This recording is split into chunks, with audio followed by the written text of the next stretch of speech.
Manager, among these three letters of the alphabet, A, B, and C, which would you select? Why not B? Oh my gosh, it's a reference to the famous employee and no other character. So you've picked one? Good. Now please listen carefully. People who choose B are detail-oriented. They are rational, realistic, and honest to their needs, even to the point where others may perceive them as snobs. However, the pursuit of practical interest and the tendency to avoid loss will lead them to success. Personally, I dislike the letter B. Oof. This is a new pastime amongst the employees. I find it rather uninteresting. There is no scientific basis behind the observations, but it is admittedly a little fun to waste time with these tests. You know, maybe I could imagine whether I would have been this or that kind of person if I were human. Is it too odd for me to think about that? The letter Z. Zoo. Oh, ox. Hey, that's cheating. That's not a place at all. It doesn't count. Oops, I didn't know you were here, Yesod, sir. Sorry, I know we aren't supposed to slack during work hours, but he insisted we... What? You started it. You wanted to get back at me for last time, remember? Shut it, you dork.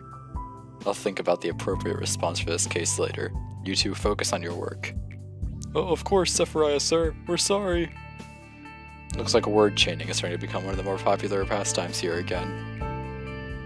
Do you happen to enjoy word chaining, Manager? Slapping his get lost in thought. James, you know you can't enter the cell for work when your mental corruption level is above 80%. It's against the rules. I know. Just this once, please. You know what happens if I fail to finish the assigned work regime? Please. Besides, you know how Sally went out 82% one time and came out fine, and I'm only at 81%, please? Come on, what are friends for? Act so strict and the employees will end up isolating you. They'll be so lonely. Just kidding. Even if all the employees were to hate you, I'll still be your friend, your playmate. You know that the word playmate has no place in this court. Whoops, my bad. Anyway, can I please get to work now, my lord Yesod? Don't forget that I cut you some slack yesterday when we were playing Word Chain. Fine, but just this once. And make sure to take a psychological examination right afterwards. You bet. Thanks, Yesod. See you in a bit. At times, I see hallucinations when I change my clothes. Through the clothing, I could see my skin covered with festering boils. Of course, my body is perfectly fine when I open my eyes. It has come to a point where I've begun to find the sight of my normal skin strange and unnatural. I cannot help but ask myself, why is my body intact? Why is it not rotting? I've asked the other Sephiroth about those visions, but it seems I'm the only one who experiences this. And again, Yesod assigns a really easy mission, especially for our facility, with like 5 different things that correspond to attachment the best. Just 6 attachment works. Simple. And Yesod's doing fine.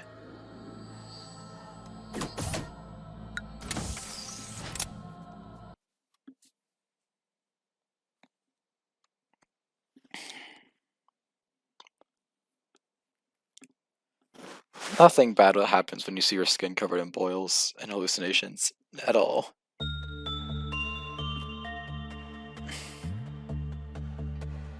And obviously just gonna take the damage numbers just a bit better than clerks, because clerks suck.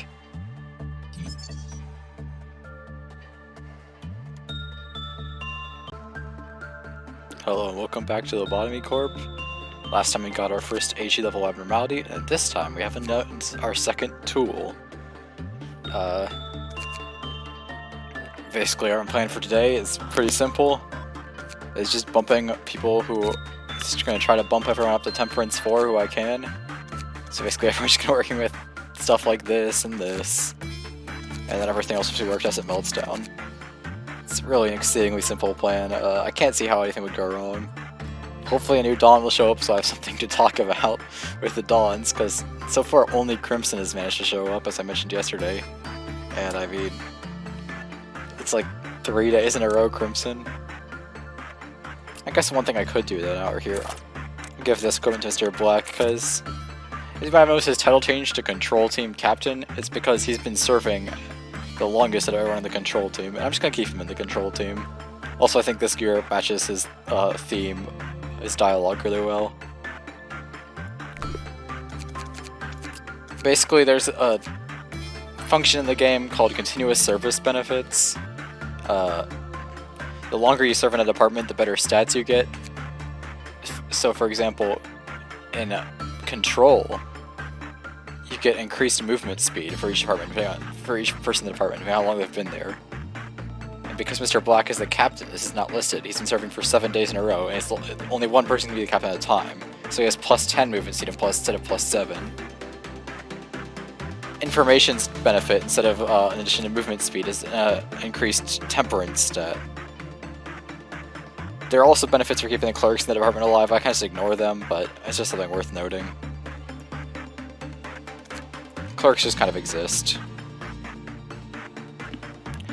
Basically what I'm trying to say is, longer you're in Control Team, you'll get an increased movement stat. Longer you're in Information, you'll get an increased temperance stat. That bonus is only there as you're in the department though, so when you move it just resets to level 1 of the department you get moved to. And then you can just see all our research from here also. And then lore about what the teams are.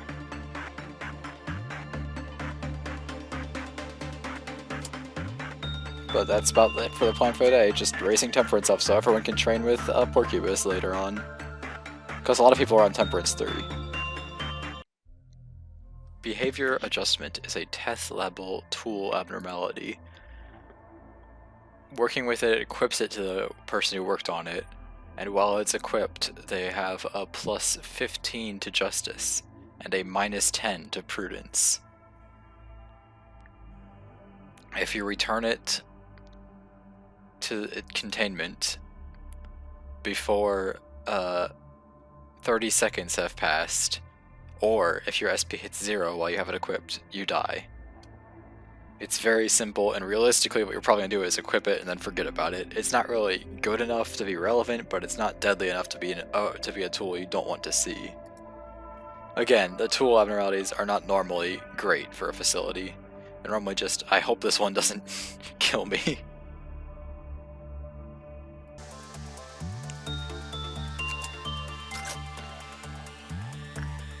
And now the workday starts, and as expected, just pretty much just raising temperance, and Marie just grabbing the new tool immediately, and just holding it for the rest of the day, because there's no reason not to have her hold it.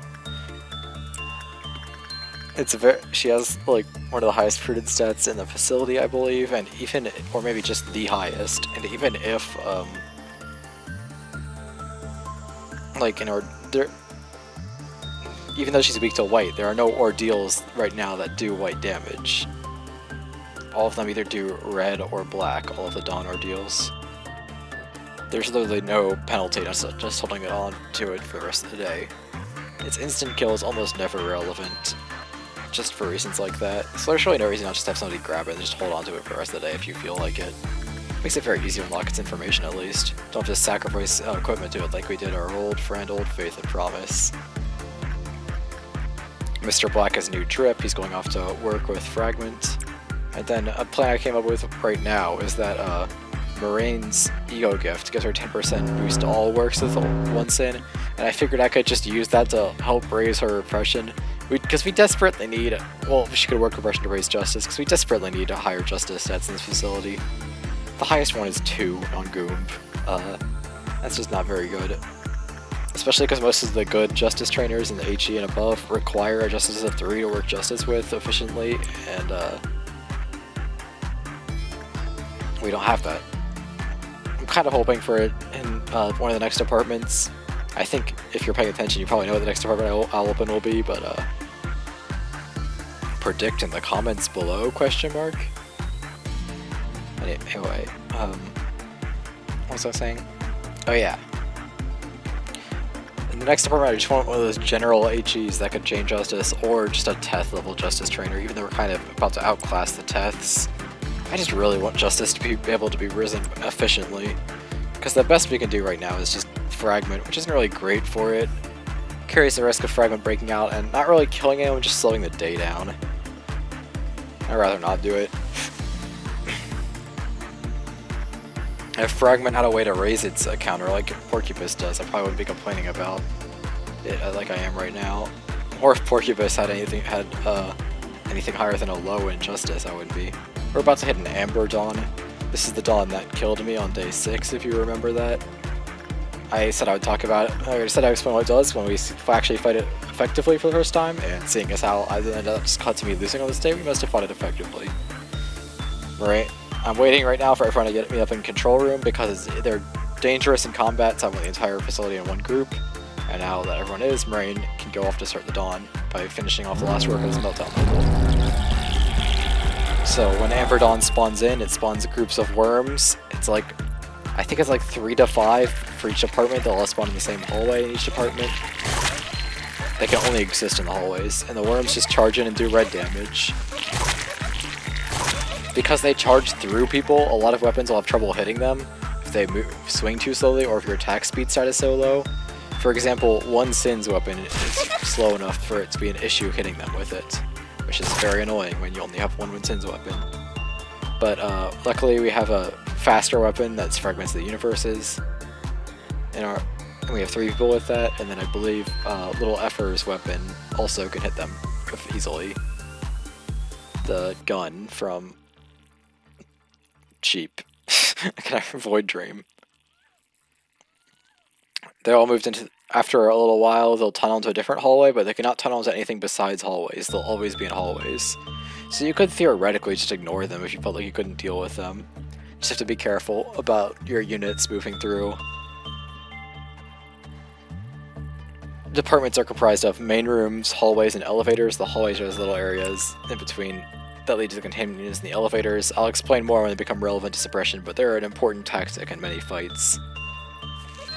They're the little tiny rooms that exist at the end of some of the hallways. And then the main rooms are just everything else. Everyone's moved in now that Goom's healed up and they're just fighting them. Right now in the early game, it's probably just the best to fight them like this, bringing everyone into one group and then dealing with all of them at once. Later on, we'll just have like one person from each department fight the Ambers at once. We'll have everyone in each department fight them at once, probably. Or maybe even just one person in each fight out the Ambers, because they're not. The Amber Dawns are not a threat later on in the game. They're just a threat right now because they don't have any way to deal with their damage or kill them fast enough so their damage wouldn't be an issue. They fall off pretty quickly once you start getting into better HE tier equipment. You don't even need WA or LF equipment for them to fall off. Their reign of terror is not very long, unlike some of the Noons. But of course, they're only a Teth level threat, so it's to be expected. All of the Dawns are classified as Teth. In the early game, I'd say that Amber Dawn is the hardest Dawn out of the 4. We've seen 2. The hardest overall, just for the late game, is Crimson, just because if you ignore it, the penalty is harsh. And it's a bit faster than the other one with a harsh penalty. But none of the Dawns are really that big of an issue later on. Now that the Dawn's dead, we can just move on to doing what we're doing again, just grinding up attachments so we can hopefully work with Porcubus with more people. Because Porcubus is our most efficient stat trainer right now, just by virtue of being an HE.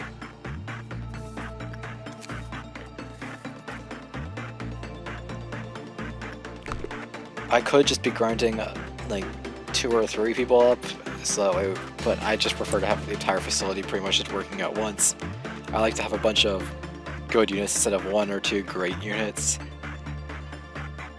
You can't really coast through the entire game with just like 6 good people. It's not Pokemon. You have to have a full team of people that are at least decently trained to be able to beat the game, pretty much. And because the reward for completing the days does increase, you can skip some of the training for people you hire later on, but I prefer to just train everyone early on just by grinding. That way you have more money to spend, so you can level up people you hire at like the very end of the game better.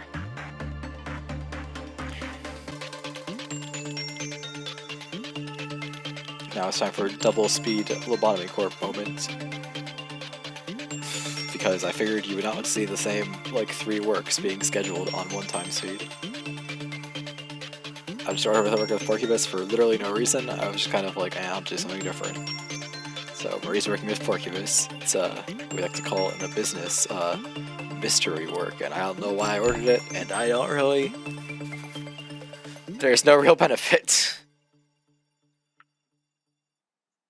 Like, I have no idea what I was thinking. Doesn't really matter, I guess.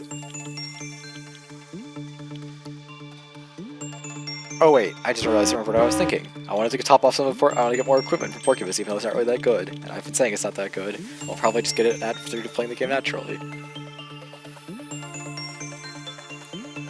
Really, the only good equipment Porcupus has for the early game is I think it's a weapon, but I don't even know if his weapon is that good.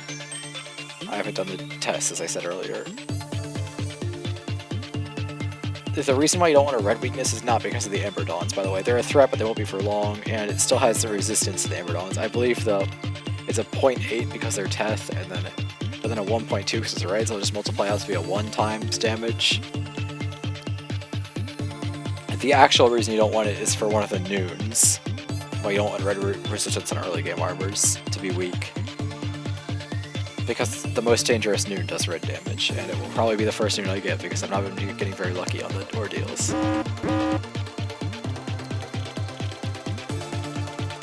Who knows, maybe I'll get the super easy to deal with Noon, though.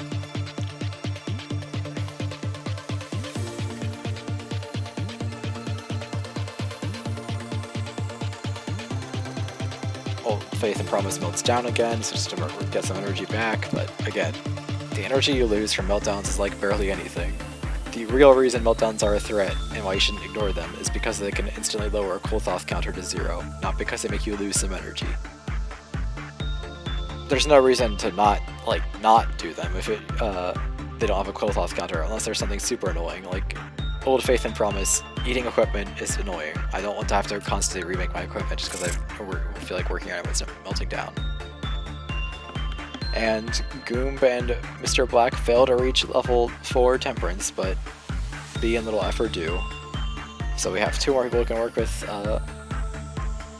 sort of Porcupus, and 2 more people who need a bit more attachment. And that's pretty much it for the goals of today. I think on the next day we'll see a bit more works with Porcupus, just because it's the most efficient stat trainer.